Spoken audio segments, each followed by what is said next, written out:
You alright there? Is everyone alright? Yep, ready? Yep, cool.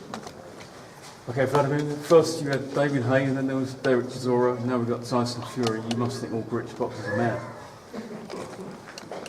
I think British boxers are really different and special compared with the others because all of occasions that I had with British boxers, they were very special and different. I mean, we can name a lot of occasions and how it was, but I think you know what I'm talking about. Do you, on a slightly serious point, do you question Tyson Fury's sanity?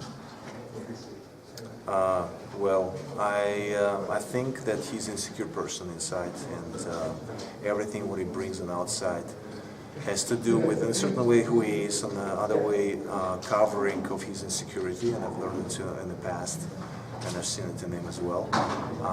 I also learned that you cannot really judge people before the event and action happens, because I've seen guys that were loud before but couldn't deliver anything in the ring during the fight, and I've seen the guys that were really quiet but were really dangerous during the fight. So not every barking dog is really biting. Most of the time they're not.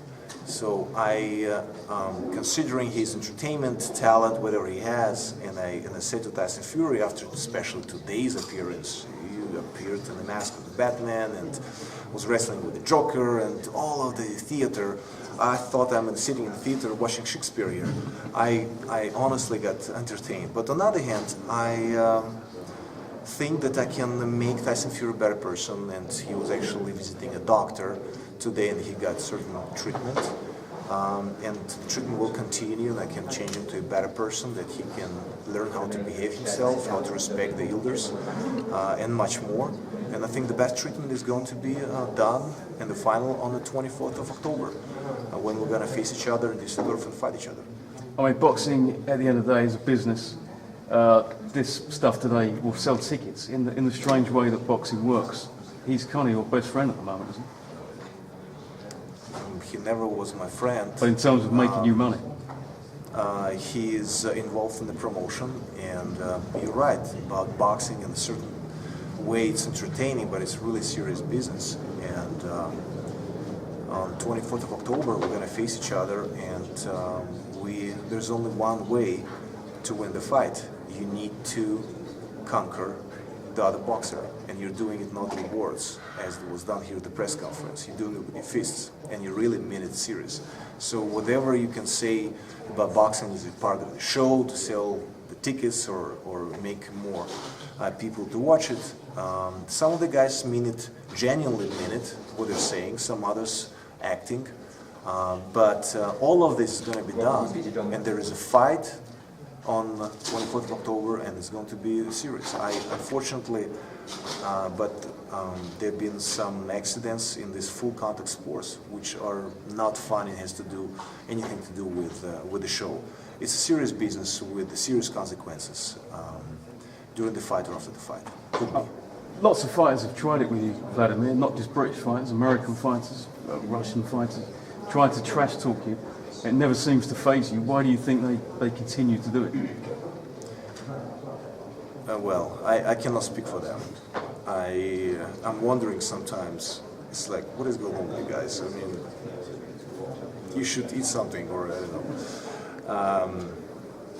It's weird on one hand. On the other hand, I'm getting entertained. Of course, instead of listening to your opponent saying, "Thank you to K2 and Wladimir Klitschko for giving this chance to fight against him," I'm yawning, basically, when I'm hearing that. But when you see all of the stuff that we've seen today, I mean, I think it's kind of more entertaining also for people who are amused, they were cheer up, they were enjoying it, and I would say, okay, if they really like it, let them do it. But I know at the end of the day, the show is going to be put on the side. It's all about serious business, and as I said, it's about boxing and fighting in the ring. And aside from the antics and the clowning, Tyson Fury is a serious threat, isn't he? Absolutely. I cannot take anybody easy. I've learned in the past, and this is a quarter of a century that I've been involved in boxing, if you underestimate, if you're not disciplined enough and focused, you will pay off for those mistakes, and that's going to be really painful. Thanks. Vladimir, he says you've made the heavyweight division boring. How do you respond to that? Are you a boring fighter? How does Tyson Fury make the division? I mean, I haven't seen him fight anybody. His way of fighting is not spectacular or anything like that. I've been criticized for way how I fight, but 53, 54 guys that ended up on the canvas for my 67 fights cannot say it was boring for them. Maybe they missed most of the fight because they were knocked out, but the rest, I cannot take it seriously, all the criticism. Some of the criticism put me in a motivation mode, but I've been doing it for many years, and I will continue to do that as long as I'm enjoying it and loving it, which I'm doing right now. And I cannot just, I'm like, the first thing if you say something about somebody, you should do self-assessment and look at yourself in the mirror. So I think Tyson Fury is never been known as a good boxer. He's improving because he's young, and as I said, I'm taking him seriously, but I don't see anything aside from making the circus as it was today, or a theater. That was kind of enjoyable to watch, but you know what, we're going to end up in the ring and fight each other, and that's the most important, not everything you do as an actor or as a clown in this case. How much longer do you think you're going to hang around in this division and go on for? Once Fury's out of the way, how many more fights do you think? You going for that Joe Louis record? Well, I've been doing the fighting part from fight to fight, and I always think that my next fight is the last fight, and I always think that my next opponent is the most dangerous, and I'm preparing accordingly. And I think also about the worst things, and I prepare myself. And I respect every fighter because I know it's a very tough job, and I know all of the things that could be said before eventually is going to be eaten afterwards. Those words and lines and meanings. And I see immaturity and childish behavior from Tyson Fury, the way he acts, especially with the statement that he's going to go after referee. If he's going to cover Klitschko or give an advantage for Klitschko, he's basically going to knock the referee out. This is a dumb statement. I'm sorry for that statement, but it needs to be clear said. You're saying you're going grey and everything. Has retirement crossed your mind at all the last few years? Well, on one hand, as I said, Tyson Fury has bipolarity. He respects somebody and he says he's nothing.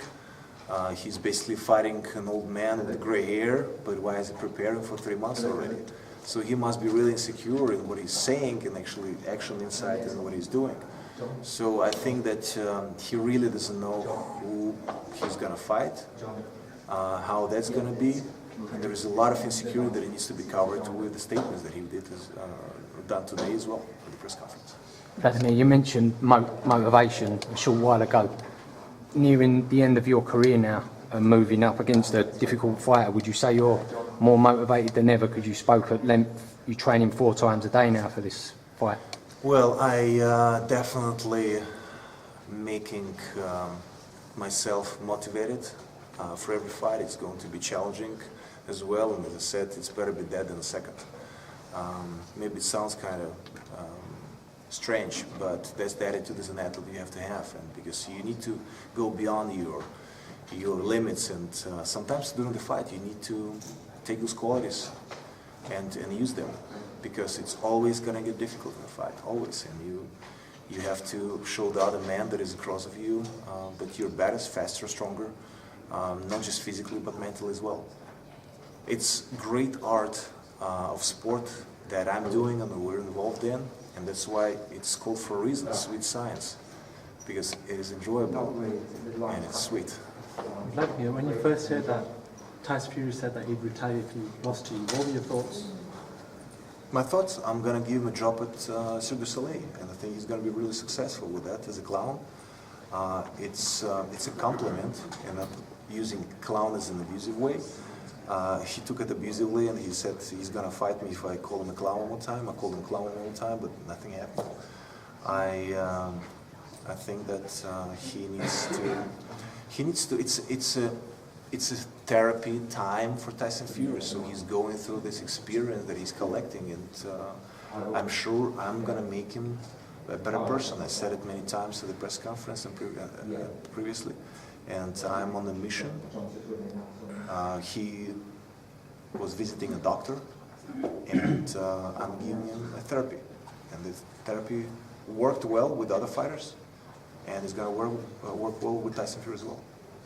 Wladimir, as a lover of the sweet science and the game of boxing, were you worried the other week when you perhaps read those things about Floyd Mayweather being on a drip before the Pacquiao fight and paying off USADA? Does boxing have perhaps a problem on the horizon with drugs? I'm generally and at all completely against any doping on any drugs, especially in boxing. This is not running, cycling, lifting the weights. This is something that you can damage the other person's health or kill a person, unfortunately. That is done in boxing as well. I have faced a fighter that was doped as Marischwak, that was taller than Tyson Fury, bigger than Tyson Fury, heavier. And I've faced a guy that he took an unbelievable punishment. My both hands were swollen as boxing gloves. I couldn't take those hands off the gloves after the fight. And I just was wondering why this person didn't go down. First of all, he could, as I said, the person that used any supplements to improve their performance can damage the health of the other person or can damage their own health. I don't think so that it went all good for Marischwak in this case. I know that he ended up in the hospital afterwards after the fight, and that's not thing I wish to any of my opponents. Yes, I want to conquer them, I want to win, and I want to knock them out, but I wish all of the best to their health, because that's the most valuable thing, that is a foundation that people have in their lives. But when there's allegations that someone like Mayweather is paying USADA to not publish certain results, how is it ever going to be clean? I heard about it very little, and I cannot say any statements or say something was done and needs to be proved or whatever, but I know there are organizations, anti-doping organizations, that are checking the boxers either before the match or after the match, which I'm going also myself after every fight for many years, since the Olympic Games 1996. And I know that boxer has been checked and proved, and if anything was found, they were suspended and or the titles taken away, but there are consequences for sure. Does it need to be certainly and carefully looked at? Absolutely yes, because as I said, this is protection of the boxer's health, and this is the most valuable thing a person has. Okay, Okay, thank you. Thank you. Thanks, mate. Thank you.